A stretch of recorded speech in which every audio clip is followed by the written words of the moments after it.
ako ng crabs, bumili ako ng mackerel na fried. Magluluto tayo guys, samahan niyo. I hope guys naririnig niyo ako. So, mag-isa muna tayo ng ng sibuyas.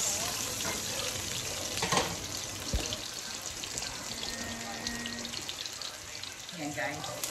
Mag-isa muna tayo ng sibuyas.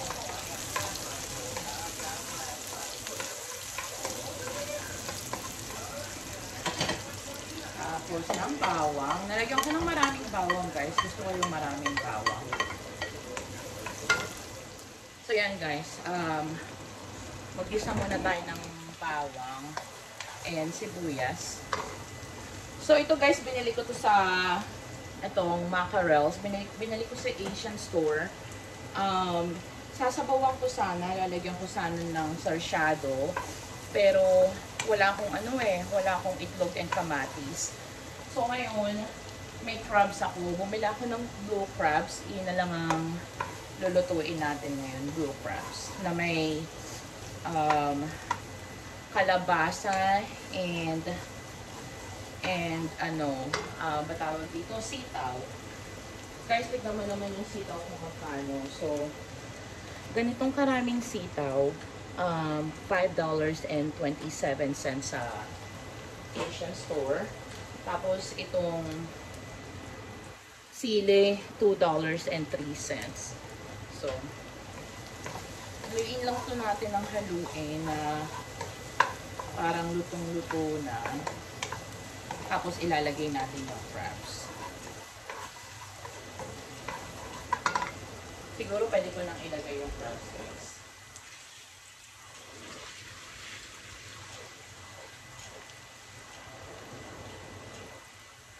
So ito pala yung nabili kong crabs guys. So, blue crabs. Ano lang siya, 4 na piraso.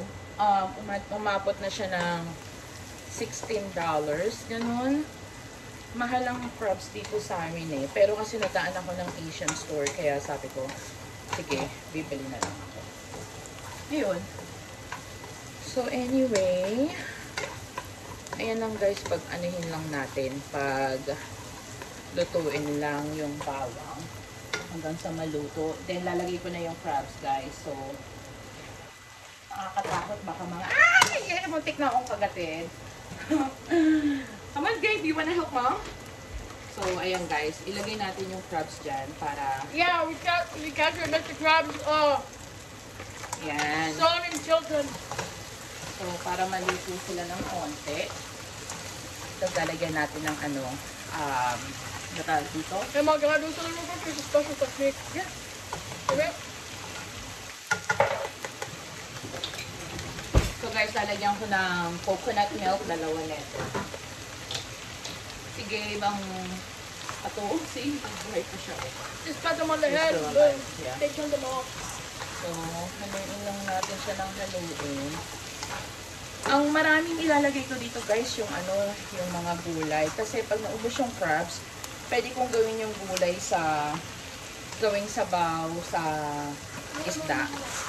Siguro pang 1 week na ulam ko na ito. Whoa! Whoa!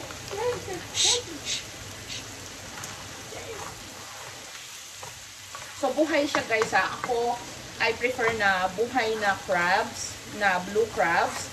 Kapag bibili kayo sa tindahan kailangan buhay siya. Kasi pag patay na, they said na baka daw may lason, ganun. So, it has to be alive na crabs. And then, bubuksan ko yung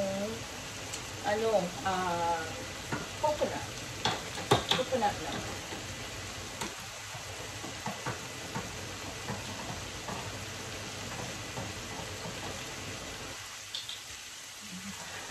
Guys, mainit dito sa amin. Diyan pa sa inyo mainit. Nandito kami sa Pacific Northwest. So, summer dito sa amin eh. So, sobrang init siya. So, yan guys. Ilalagay ko na yung coconut milk. Kahayaan ko lang siyang magkulo.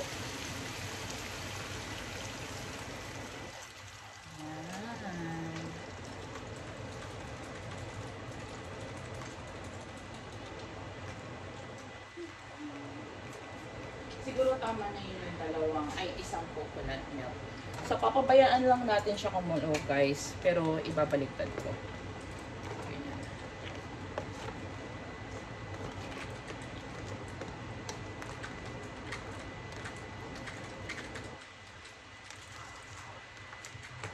Tapos, takpan natin.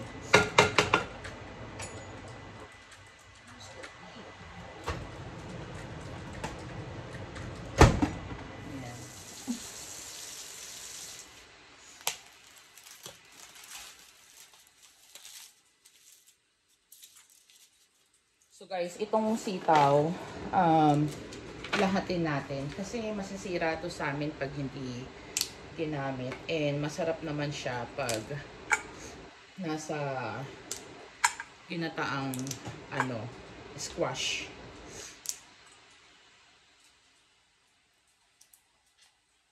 So guys, kaarawan ng it's my dad's death anniversary. So, galing na kami doon.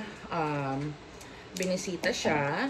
So, ngayon magluluto na lang ako ng pagkain habang nag-iimpake. Ito na yung parang breakfast, lunch, and dinner namin. Di pa kami kumakain, guys.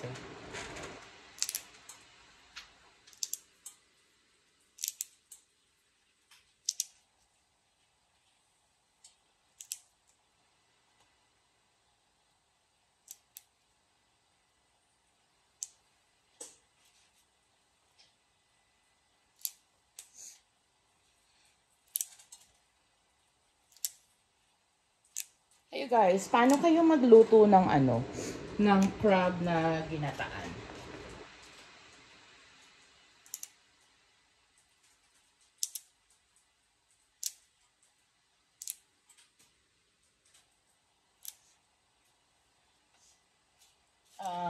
Nilalagyan nyo ba ng shrimp paste, ng patawag dito, bagoong, or ano na lang, patis.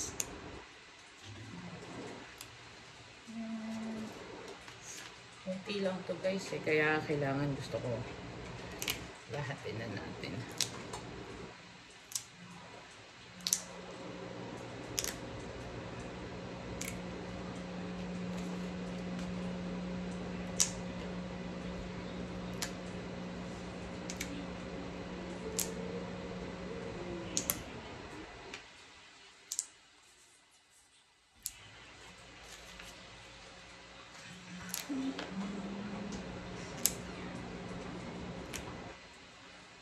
Wala pala akong upload guys yesterday. Meron akong tinake na clip nung nagdo-donate. Pero kasi maliit na clip lang yan. Siguro isasama ko na lang dito sa video na to. So, yan guys, luto na. Babanlawan ko lang. Guys, ayan, luto na siya. Hindi naman luto, pero pwede na. Pwede na lagyan ng shrimp. Ito nalagay natin bagoong nga. Ay, spicy.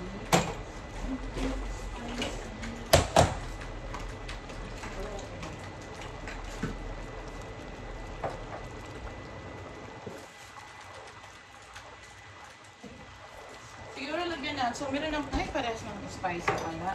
Ayan. Lagyan na lang natin ng onte.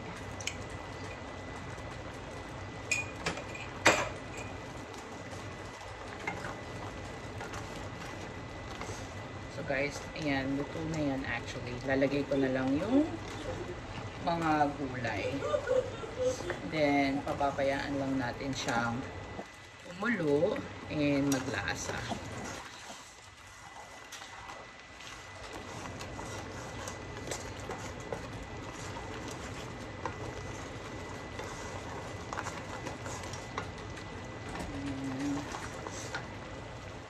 So, unahin ko muna yung yung sitaw. Kasi yung sitaw, matagal-tagal siyang maluto eh.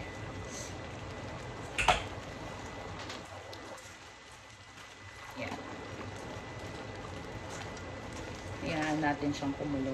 Ay, mucha. So guys, nalagay ko yung sitaw. Hayaan lang natin siyang makulo, okay? Pagkulo na, tsaka ko ilalagay yung yung squash.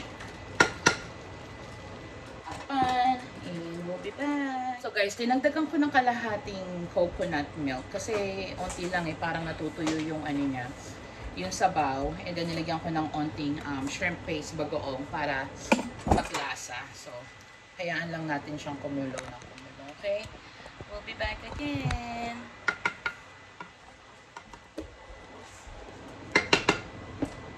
Okay, you're gonna try this, right?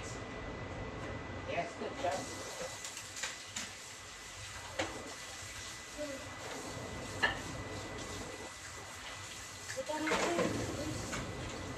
Okay, hold up.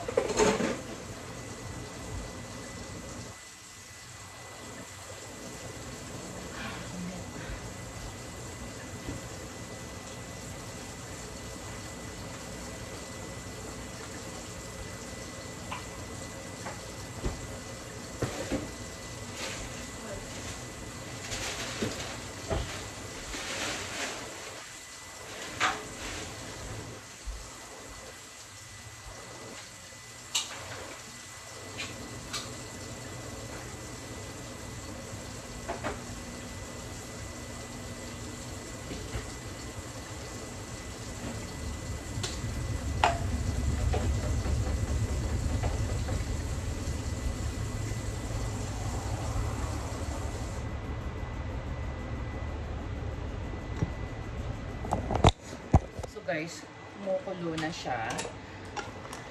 Lagay natin yung squash. So, yung ano na yan, yung sitaw na malambot na siya.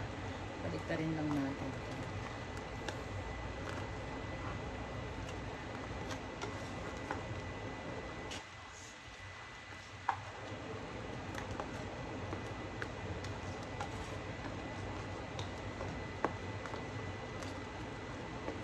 Tikman natin.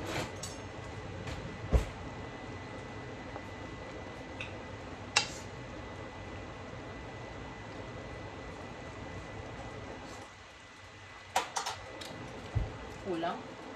Kulang ang lasa, guys.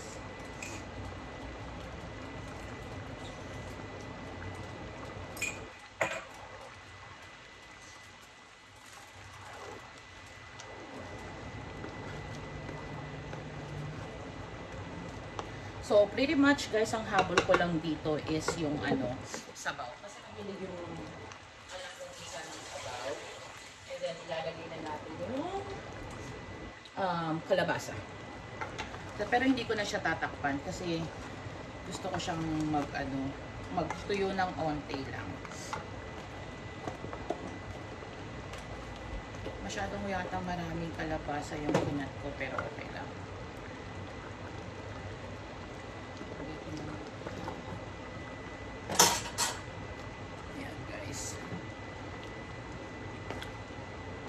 So, ganyan lang ang gawin natin. Ibabaw lang natin yung crabs ng onte para mag-ilalim yung yung squash, yung kalabasa.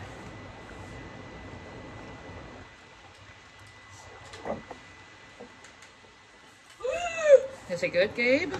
What do you think? Are they alive? No, of course. They're no good.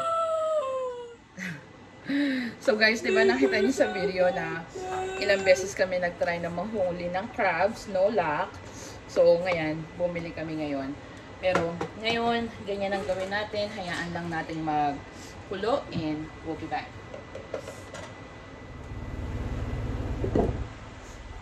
So guys, tada! I think luto na to. Kasi yung yung matawag dito, yung kalabasa na smush na yung iba. Ouch. Pero luto na to guys. So, papatayin ko na.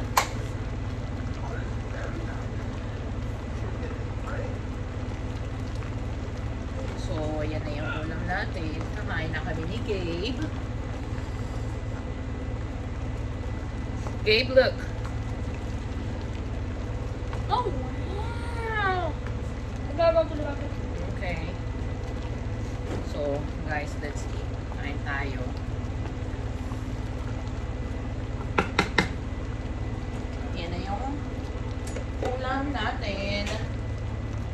you like.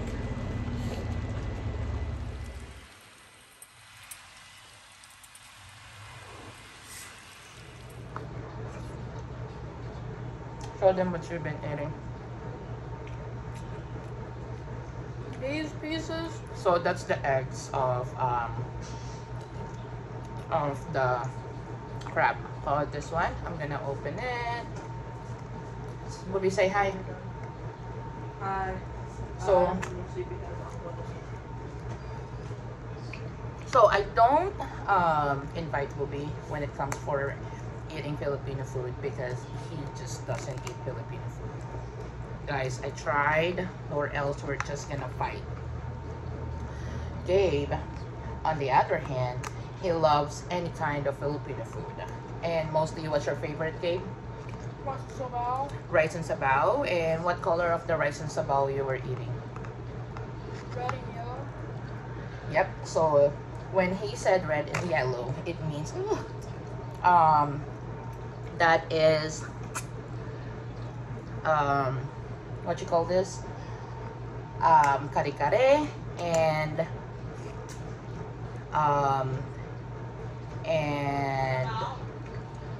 caldereta.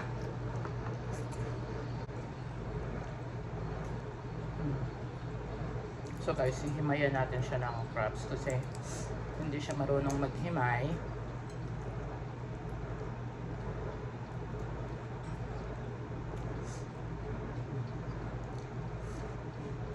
Ito lang yung downside ng pagkain ng crabs eh, masyadong makalat.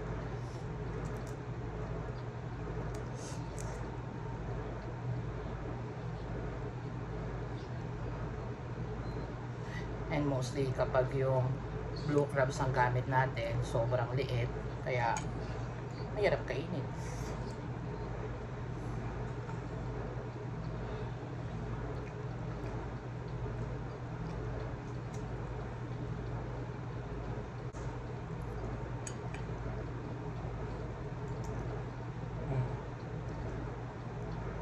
That's good, huh?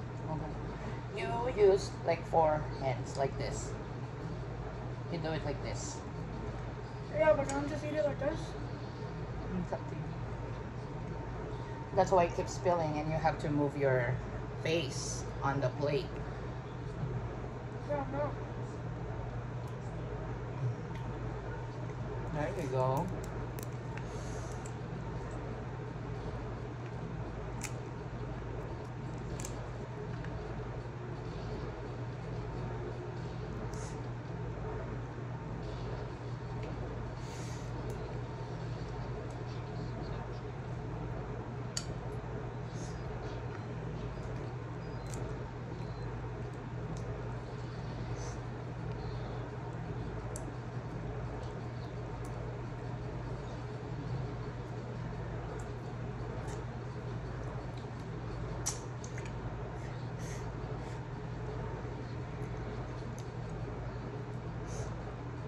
It's good, huh?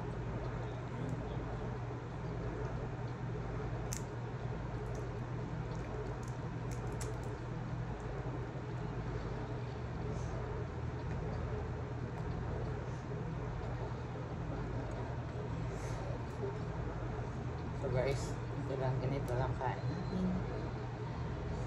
Sasama ko na lang yung video na to sa sa niluto namin. So what's your verdict? What is good? Shrimp or crabs? Shrimp is so much better? Why?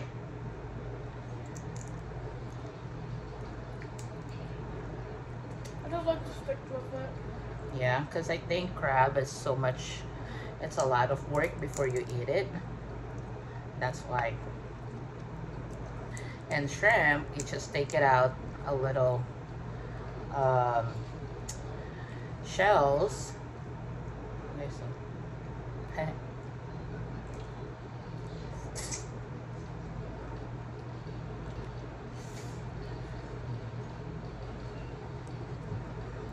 Ito lang talaga mahirap ang pagkain ng crabs.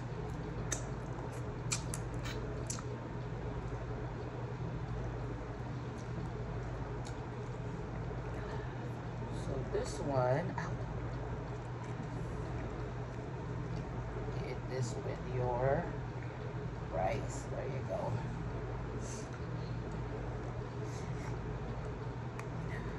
So, ayan guys, so kung may nahuli lang kaming crabs nung nakaraan, ay naku, nakain na namin yun. For sure.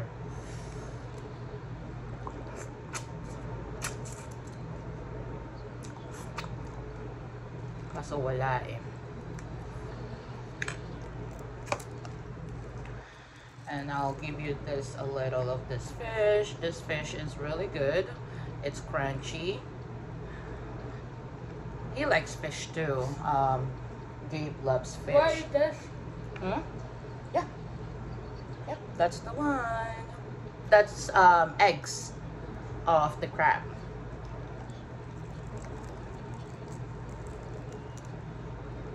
So, pinaghimay ko siya ng isda, guys. Tapos, tsaka ako kakain. Yan. That's good now, right?